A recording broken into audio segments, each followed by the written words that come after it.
4 miles beneath the crushing weight of the Pacific, where the sun has been a stranger for 80 years, the ghosts of history's greatest naval clash are finally emerging from the abyss. The Battle of Leyte Gulf wasn't just a fight. It was a steel-shredding apocalypse. It was the moment the unsinkable giants of the Imperial Japanese Navy met the ferocious bite-at-your-heels spirit of the U.S. Taffy destroyers. For decades, these legendary vessels were little more than coordinates on a map and stories in a textbook. But as of 2026, the game has changed. Thanks to cutting-edge deep-sea robotics and ultra-HD sonar, the Philippine Trench is no longer a graveyard of shadows. It is a forensic crime scene of global history. From the shattered explosive remains of the super battleship Musashi to the USS Johnston, still sitting upright with her guns defiantly trained on an enemy that vanished a lifetime ago, we now have a crystal-clear window into their final moments. Tonight, we are surveying every wreck discovered so far, from the shallow reefs to the deepest shipwrecks on Earth, while checking the list of the legendary names that are still hiding in the dark. Strap in. This is the definitive update of the Leyte wrecks. To understand the sheer scale of the devastation at Leyte Gulf, we have to start with the Titans. In the hierarchy of naval warfare, the battleship was a floating cathedral of steel, a symbol of national pride, and a terrifying instrument of destruction. For the Imperial Japanese Navy, these ships were more than just weapons. They were the crown jewels of the empire. But today, they serve as the most haunting monuments in the Philippine Sea. We begin with the largest of them all, a wreck that ship hunters spent 70 years dreaming about, the Musashi. Along with her sister Yamato, Musashi was the heaviest and most powerfully armed battleship ever constructed. A 70,000-ton monster designed to withstand an apocalypse. When she went down in the Sibuyan Sea on October 24, 1944, she took over 1,000 men and the myth of Japanese naval invincibility with her. For decades, there was a persistent hope among historians and explorers. Because her sister Yamato had famously suffered a cataclysmic magazine explosion that blew the ship into multiple pieces as she sank, many hoped Musashi had suffered a more dignified end. The survivor report suggested she slipped beneath the waves in one piece, exhausted by 19 torpedoes and 17 bomb hits, but fundamentally intact. We imagined a pristine steel monster sitting upright in the darkness, a time capsule of 1940s naval engineering. In 2015, Paul Allen's team on the RV Octopus finally pulled back the curtain, and the reality was a brutal shock. Found at a depth of 3,000 feet, the Musashi was not the pristine monument we had hoped for. She was a tangled, shattered debris field. The forensic evidence revealed a tragic twist at some point during her 3,000-foot plunge. The internal pressures, or a delayed magazine fire, triggered one, possibly two massive explosions. The blast was so violent, it tore the ship apart from the inside out. Today, her upright bow section remains the most recognizable part of the wreck, still bearing the mounting for the Imperial Chrysanthemum, the golden emblem of the Emperor, a lonely, shimmering reminder of her former glory. Her massive gun turrets, once the most feared weapons on the ocean, fell away as she capsized, leaving gaping, hollow circular pits in the hull. Her stern lies upside down some distance away, with one of her colossal propellers torn violently from its shaft. To see the Musashi now is to see the physical manifestation of a dying empire's final desperate stand. But the story of the giants doesn't end in the Sibuyan Sea. To find the rest, we have to travel south to the Surigao Strait. This was the site of the last great battleship duel in history, a nighttime melee where the old guard of the Japanese Navy, the sister ships Yamashiro and Fuso, met their end. For over half a century, the sinking of the Fuso was shrouded in one of the most famous myths of naval history. It was widely accepted as fact that the Fuso had been hit by American torpedoes, exploded, and broken clean in two while still on the surface. Historians claimed the two halves remained afloat for hours, drifting like burning islands before being finished off by gunfire. It was a dramatic, cinematic image that defined the battle for generations. However, in November 2017, the RV Petrel changed history. When the ROV reached the bottom of the Surigao Strait, it found that the legend of the two burning halves was exactly that, a legend. The Fuso did not break in two on the surface. Instead, the wreck lies mostly in one piece, though she is upside down and heavily damaged. She hit the seabed with such force that her back was broken, and her massive iconic pagoda mast was sheared off, lying scattered nearby. The forensic data proved that she went down as a single massive hull capsizing as the water reclaimed her. Her sister, the Yamashiro, tells a similar story of violence. As the flagship of the Southern Force, she took a hellish pounding from 6 American battleships. Today, she lies in 600 feet of water, upside down and scarred. Her bow is wrenched upward and folded back over the rest of the hull, a testament to the terminal velocity of her descent and the impact with the ocean floor. These wrecks, the Musashi, the Fuso, and the Yamashiro, are no longer the invincible fortresses they were meant to be. They are shattered, twisted, and silent. They represent the end of the era of the big gun, proving that no matter how much steel you wrap around a ship, the ocean always has the final word. But as we move from these massive battleships to the smaller, faster cruisers, we find that sometimes the smaller the ship, the more incredible the preservation. Next, we descend even deeper to look at the gray ghosts of the cruiser fleet ships that were scuttled, rammed, and hunted, yet remain eerily intact in the dark. If the battleships were the heavy-handed gods of war, the cruisers were the sleek, razor-sharp gladiators of the Imperial Japanese Navy. Faster than the Titans we just left behind, and more heavily armed than the destroyers we have yet to meet. These heavy cruisers were designed to deliver a lethal punch and vanish into the mist. But in the chaotic waters of the Philippines, there was no vanishing. Out of the 6 Japanese heavy cruisers lost during the Leyte campaign, 3 have been reclaimed from the abyss by modern technology, and the stories they tell are as haunting as they are revelatory. We begin with the Maya Atacao-class heavy cruiser that met a swift and violent end in the early hours of the battle. On October 23, 1944, she was ambushed by the submarine USS Dace. Struck by 4 torpedoes in rapid succession, she disappeared in less than 5 minutes. For decades, Maya was a ghost, a name on a casualty list, until 2019, when she was located nearly 6,000 feet below the surface. In stark contrast to the shattered remains of the Musashi, the Maya is a masterpiece of preservation. She sits perfectly upright on the seabed, looking less like a wreck and more like a museum exhibit frozen in time. As the ROV cameras panned across her hull, the level of detail was breathtaking. You can still see the anchor chains draped across the deck, the intricate barrels of her 25mm anti-aircraft mounts, and even the glass ports in her bridge structure.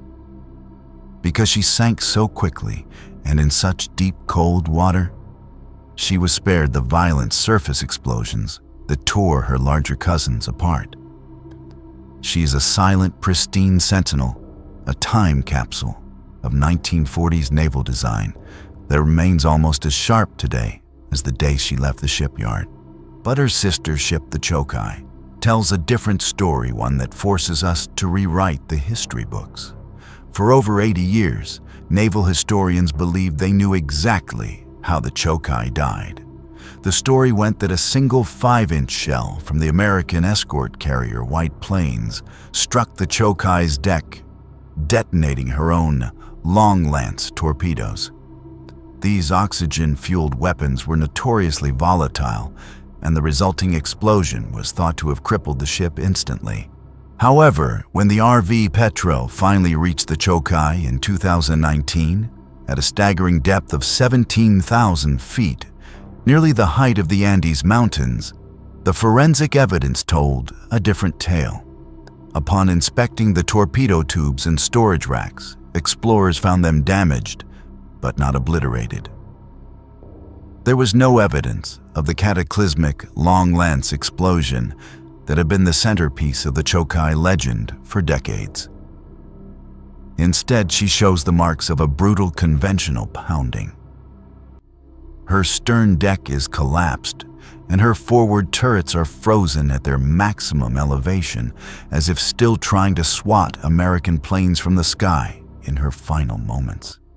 The Chokai reminds us that even eyewitness accounts of battle can be clouded by the fog of war, and only the wrecks themselves can speak the ultimate truth. Then we have the Mogami, perhaps the most unlucky ship in the entire fleet. The Mogami didn't just sink. She was beaten into submission by almost every conceivable force. During the night battle in the Surigao Strait, she was riddled with shell fire from American cruisers.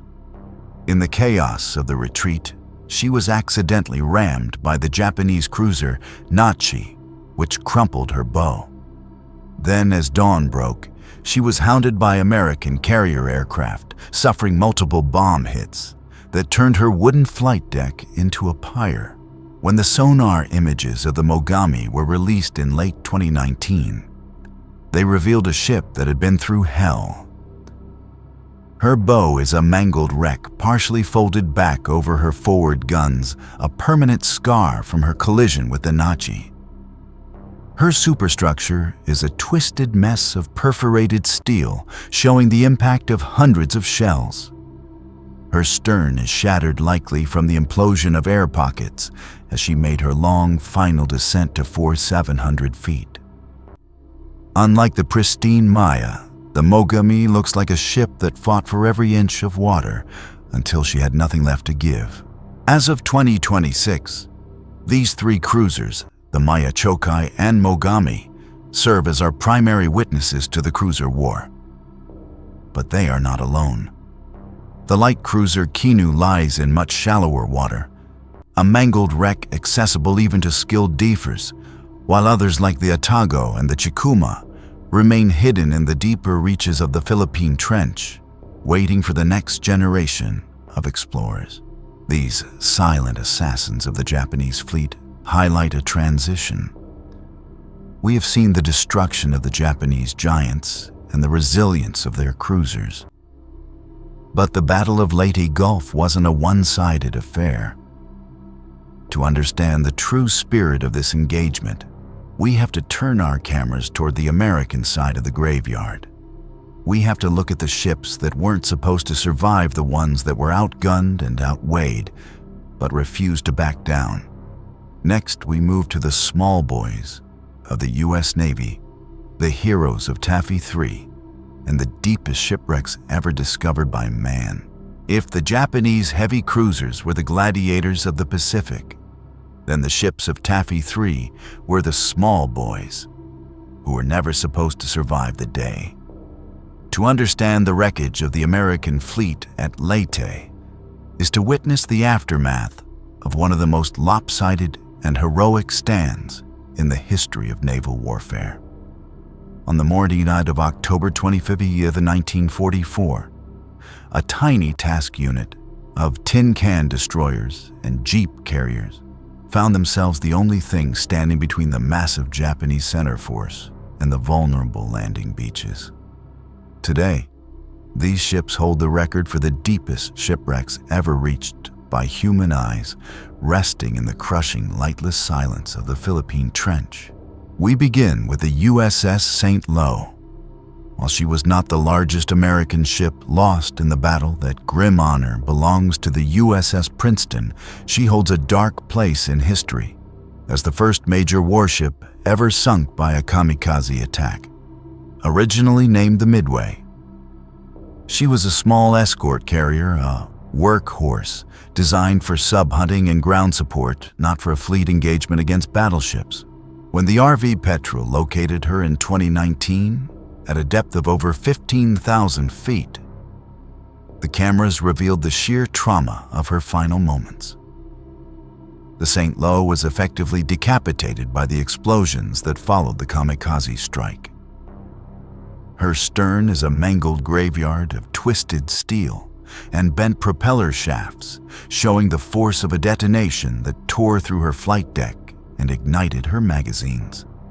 Yet, in the eerie preservation of the deep, you can still read the hull numbers and see the tiny 20mm gun tubs. She sits as a broken but recognizable monument to the dawn of a terrifying new era of warfare.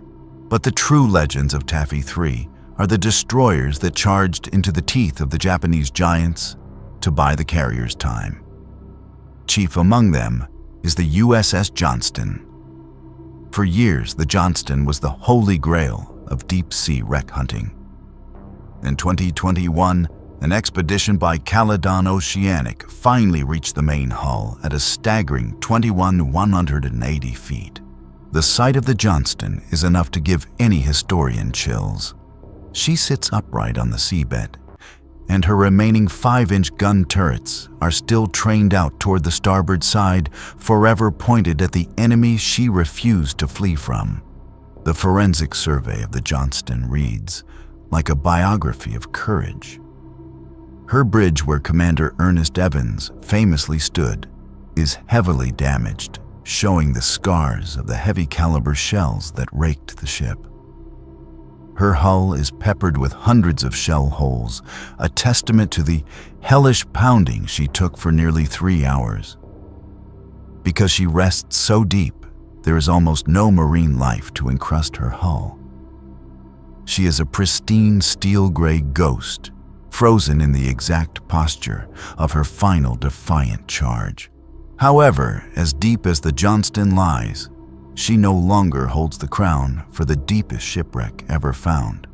That title was snatched away in June 2022 by her sister-in-arms, the bravest little destroyer escort, the Samuel B. Roberts, affectionately known as the Sammy B.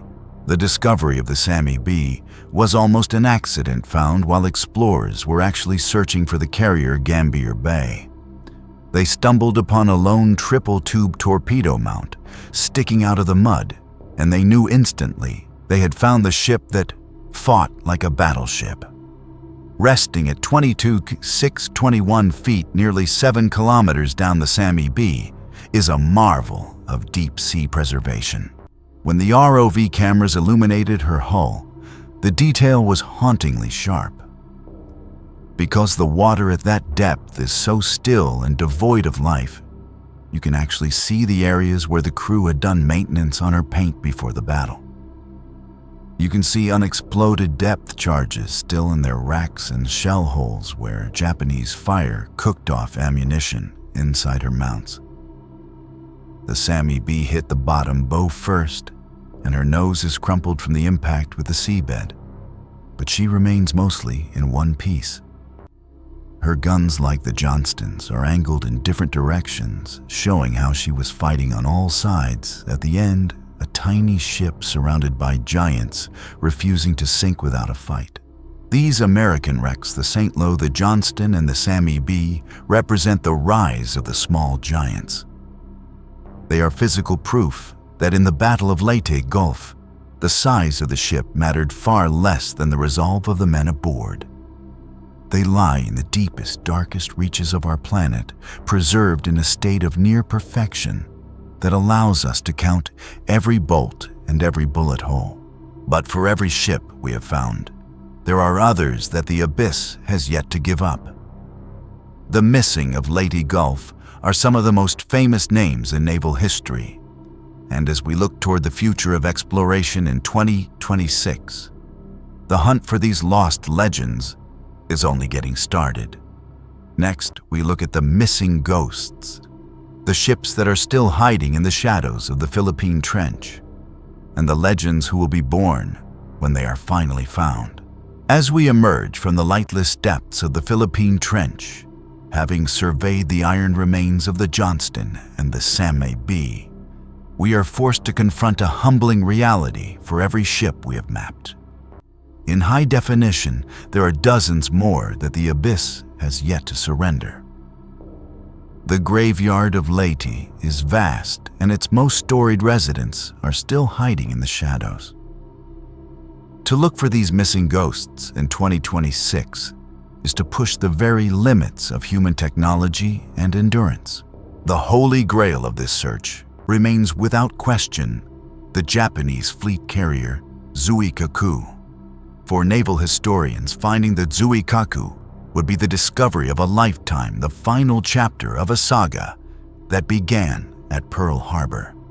She was the last surviving carrier of the 6 that launched the attack on December 7, 1941. When she finally went down during the battle off Cape Engano, she took the last remnants of Japan's carrier air power with her. The man or woman who finds the Zuikaku will not just find a shipwreck, they will find the tomb of an era. Alongside her are the light carriers Zuiho Chiyoda and Chitose.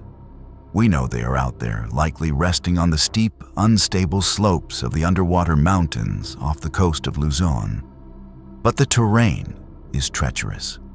These ships may be buried under submarine landslides or hidden in deep canyons where traditional sonar struggles to penetrate. Then there is the Suzuya.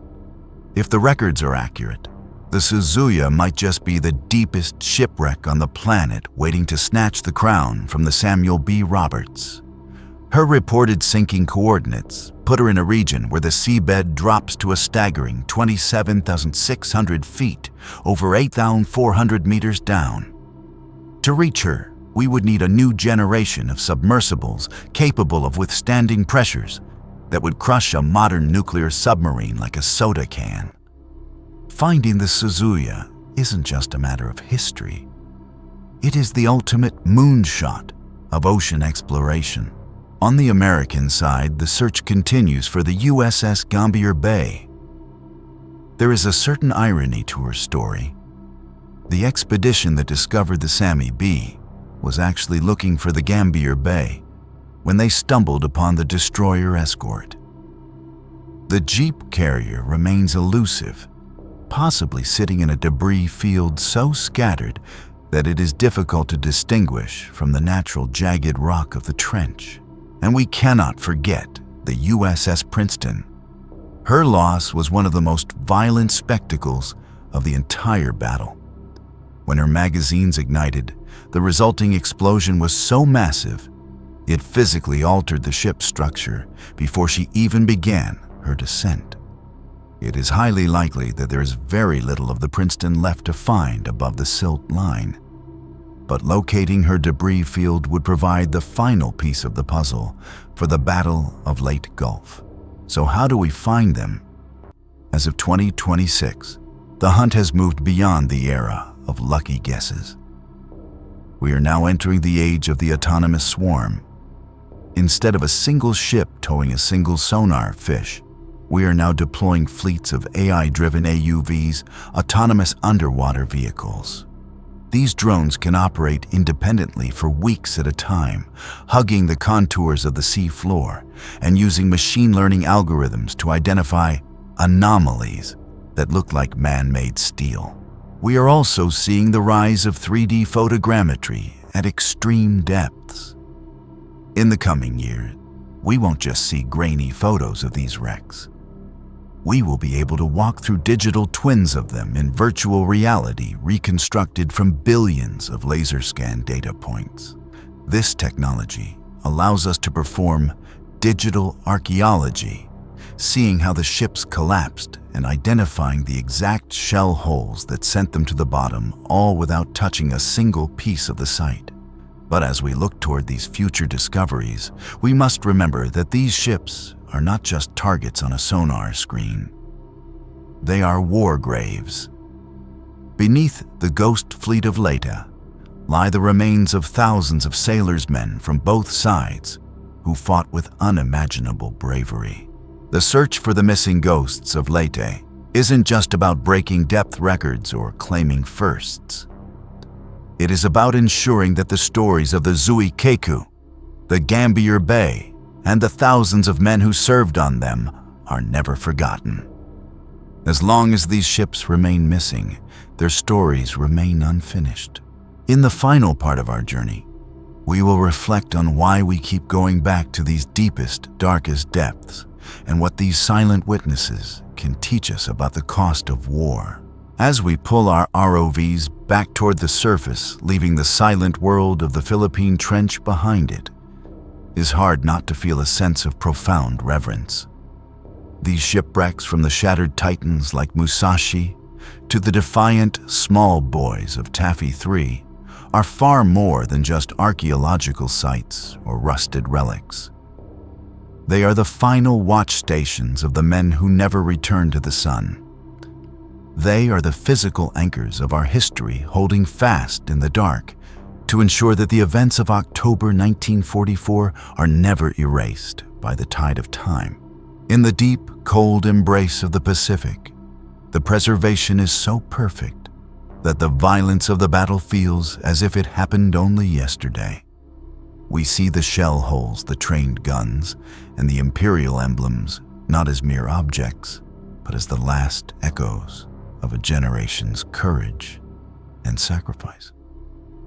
These ships serve as a sobering reminder of the cost of war, a cost measured not in tons of steel, but in the thousands of lives that remain on eternal patrol in the deepest graveyards on Earth.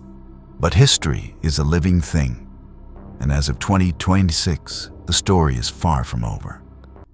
With every new expedition and every leap in deep-sea technology, the missing ghosts are getting harder to hide. We are the first generation in human history with the tools to look back through miles of water and see the past in high definition. We owe it to those who served to keep looking, to keep documenting, and to keep their stories from being swallowed by the abyss. The search for the remaining legends of Leyte Gulf continues, and we want you to be part of that journey. Which of these missing ships do you believe will be the next to emerge from the darkness? Is it the Pearl Harbor veteran Zui Kaku, the elusive Gambier Bay, or perhaps the record-breaking depths of the Suzuya? Share your theories and your thoughts on these incredible discoveries in the comments below. We read every single one. If you appreciate this deep dive into naval history and want to stay updated as new wrecks are found in 2026 and beyond, please hit the like button and subscribe to the channel. Your support allows us to continue bringing these silent witnesses back into the light and ensures that the ghost fleet of the Pacific is never forgotten. Thank you for watching, for honoring the history, and for joining us on this survey of the deep. We'll see you at the next discovery.